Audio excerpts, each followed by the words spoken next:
Ingat, seorang istri jika salah bicara membuat perubahan wajah seorang suami ngerasa tersinggung, Allah cabut keridhaannya, Allah murka kepada istri tersebut.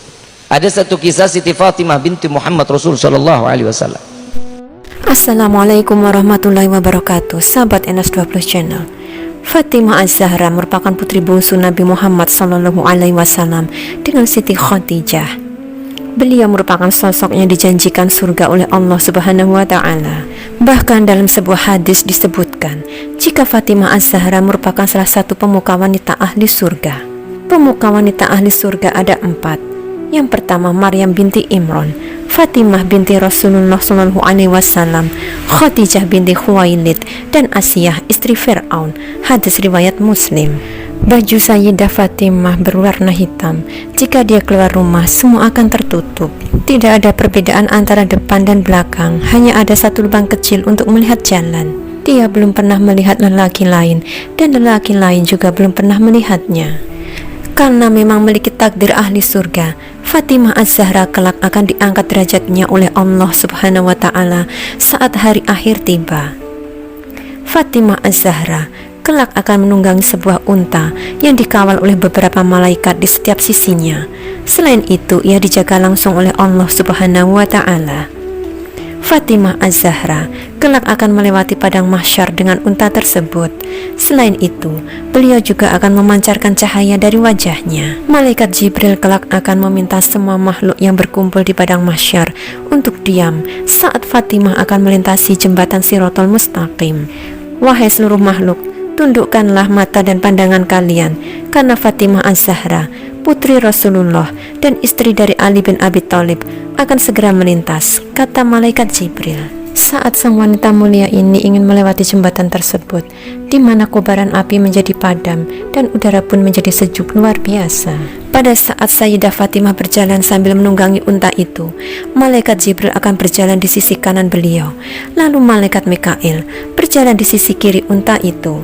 Ali bin Abi Thalib di sisi depan, serta Hasan dan Husain berjalan di belakang unta tersebut.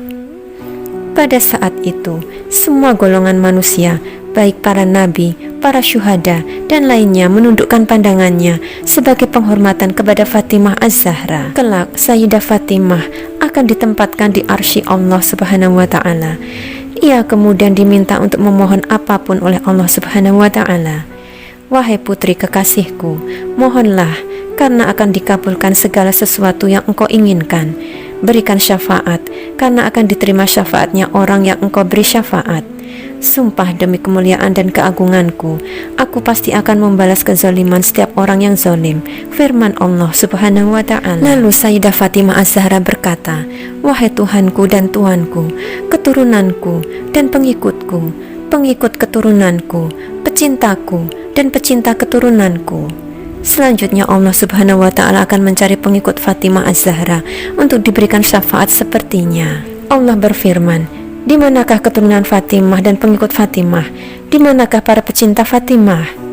Lalu pada saat itu para malaikat akan mencari semua pengikut Fatimah Az-Zahra, para pecinta Fatimah, dan juga para keturunannya untuk dikumpulkan dalam satu rombongan. Setelah semua terkumpul, Fatimah Az-Zahra beserta rombongannya itu akan berjalan menuju ke surga. Akhlak Fatimah Az-Zahra sangatlah mulia. Putri Rasulullah SAW ini sangatlah pemalu, hingga permintaan kedua sebelum meninggal adalah dikubur pada malam hari. Ketika itu Sayyidah Fatimah Az-Zahra berbicara kepada suaminya, Ali bin Abi Thalib, ketika kau menguburku, maka tutuplah seluruh tubuhku dengan baik. Saya tidak ingin siapa saja melihat bagian tubuhku. Selain itu, kuburkanlah pada malam hari, karena aku malu karena kelahiran banyak orang, kata Fatimah. Sayyidah Fatimah Az-Zahra juga seorang istri yang sangat taat dan takut bila kehilangan keridhaan suaminya. Suatu saat, beliau bercanda dan mengeluarkan kata-kata yang menyinggung perasaan suaminya, Ali bin Abi Thalib. Kemudian beliau meminta maaf kepada suaminya sampai menari-nari di depan suaminya untuk mendapatkan keridhaan kembali suaminya. Seperti yang dikisahkan oleh Habib Rizky Alaidrus berikut ini. Mari kita ingat, seorang istri jika salah bicara membuat perubahan wajah seorang suami ngerasa tersinggung, Allah cabut keridhaannya, Allah murka kepada istri tersebut.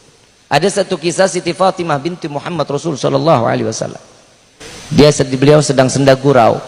Beliau sedang senda gurau dengan Sayyidina Ali. Ada bahasa yang nyangkut di dalam hati Sayyidina Ali karamallahu wajhah. Berubah wajah Sayyidina Ali. Siti Fatimah takutnya luar biasa.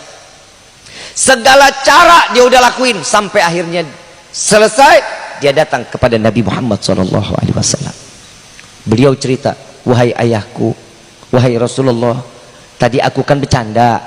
Begitu bercanda mungkin ada bahasa aku yang nyangkut di dalam hati Sayyidina Ali."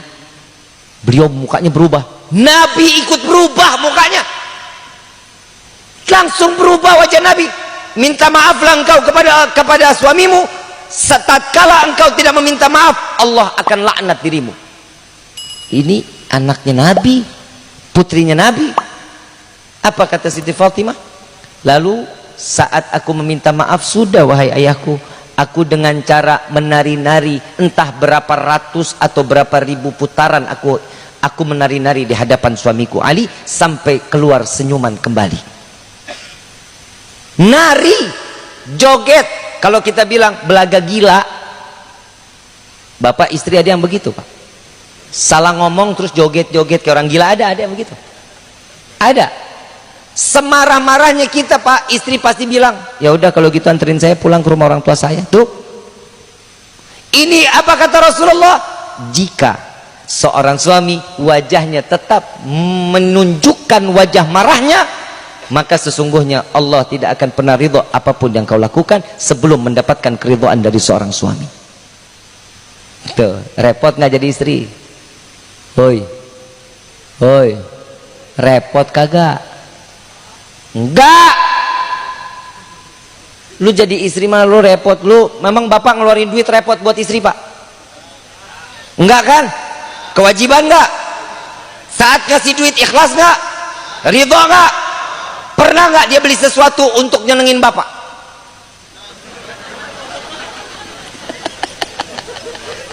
Pernah enggak? Boro-boro dia nyenengin diri, Pak. Buat kita itu juga ulang tahun doang. Itu juga kalau ingat. Kalau nggak ingat lupa. Makanya komunikasi itu penting, ya. Komunikasi mawaddah, gemes, saling harmonis. Bapak tiduran di paha istri, ya, jangan malu, Pak, nggak apa-apa. Orang itu pakaian bapak, ya, tidur di paha istri capek lelah ngelihat suami, ya, tidur di paha suami. Pernah begitu? Pernah? Enggak. Sumpah orang Parakan ternyata pernikahannya kaku. Nabi pernah ngelakuin pernikahan, itu adalah sunnah Nabi. Ikutin kehidupan kita ini, ada dua jalan. Kan tadi kita bilang ada yang baik, ada yang belum.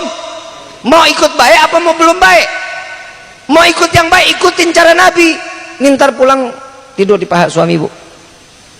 Kadang suka disingkirin, Habib, berat. Emang palanya segede apa sih, Pak? Ya, sambil dibelai, ya, dibelai rambutnya.